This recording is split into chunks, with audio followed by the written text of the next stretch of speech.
Here at the University of Alabama Law School in Tuscaloosa, there is a research project in progress into the history of capital punishment in the United States.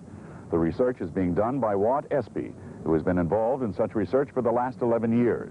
We've documented 51 burnings, 18 of which were in New York, 11 in New Jersey, 1 drowning, 1 pressing, 1 bludgeoning, 6 people broken on the wheel and allowed to languish until death. At least 12 persons hanged in chains while they were alive and allowed to go without sustenance until they died. We have 3 definite and possibly 2 more cases of drawing and quartering. We even have 1 case of a man being placed in a box and sawed in half while alive. So far, Espy has documented more than 13,500 legal executions in America. We know of 1 case in Maryland in 1781 where 7 men were convicted of high treason and sentenced to be hanged, cut down before life escaped from their body, their entrails taken out and burned before their eyes, and then to be beheaded and drawn and quartered, and the various portions of the body placed at places appointed by the governor. Now, 4 of these men were pardoned, but this awful sentence was exacted on 3 of them.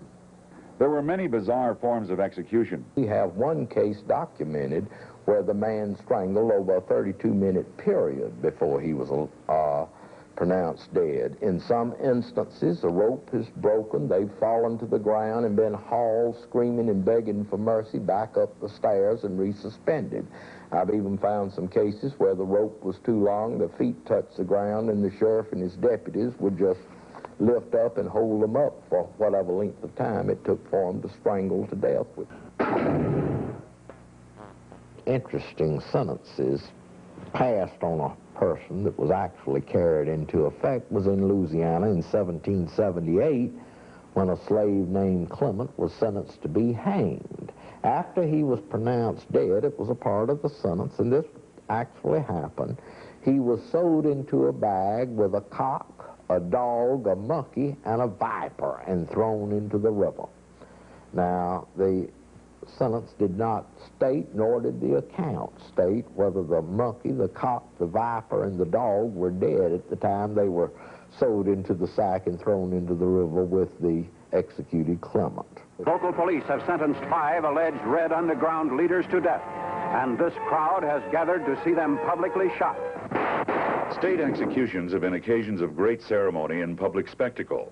The condemned, paraded to his doom, executed in the open air. The remains left on display for public edification.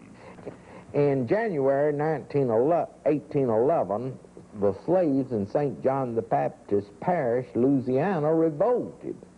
16 were captured. They were taken to New Orleans, tried, and condemned to be beheaded. This was done in front of St. Louis Cathedral in the Place d'Armes, and the heads were then placed on high poles and up and down the river. Crucifixion had the same purpose.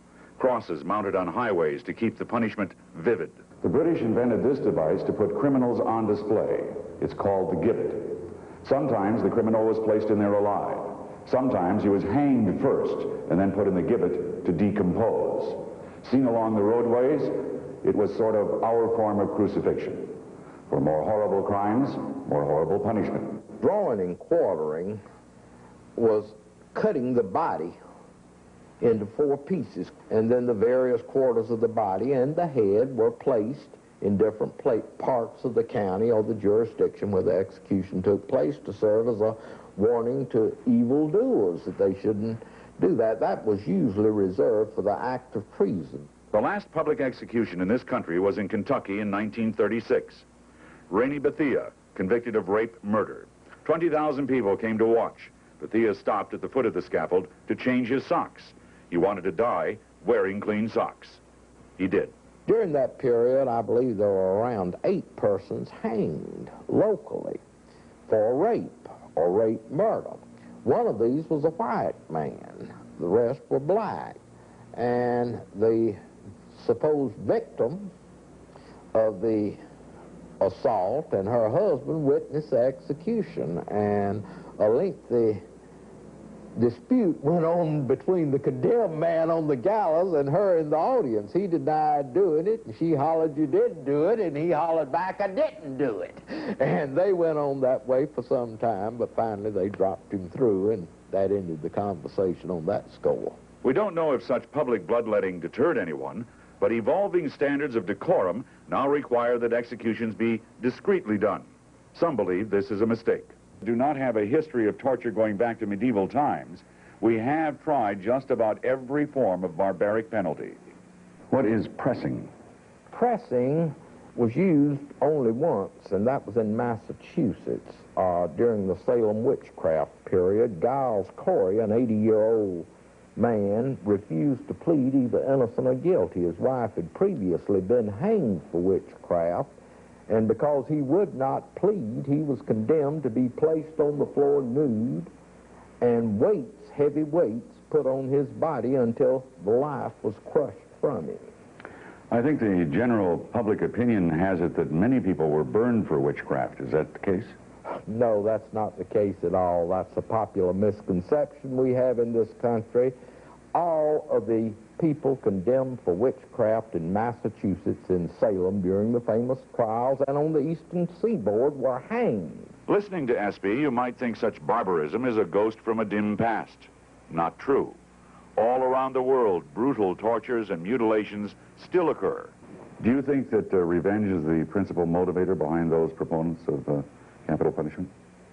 I definitely do. I don't think it's any deterrence, regardless of what anyone says. My research into over 13,500 cases has convinced me that it's no deterrence. I think people, as you say, want that pound of flesh, and they set out to get it. If it were a deterrent, then I think they should be televised, they should be as bloody and as gory as possible to inspire fear into people, and certainly none of us want that. None of us want to see anything like that. Even the proponents don't. The strongest proponents don't. They're not cruel people. They're people who just think society must be revenged. It's no deterrent.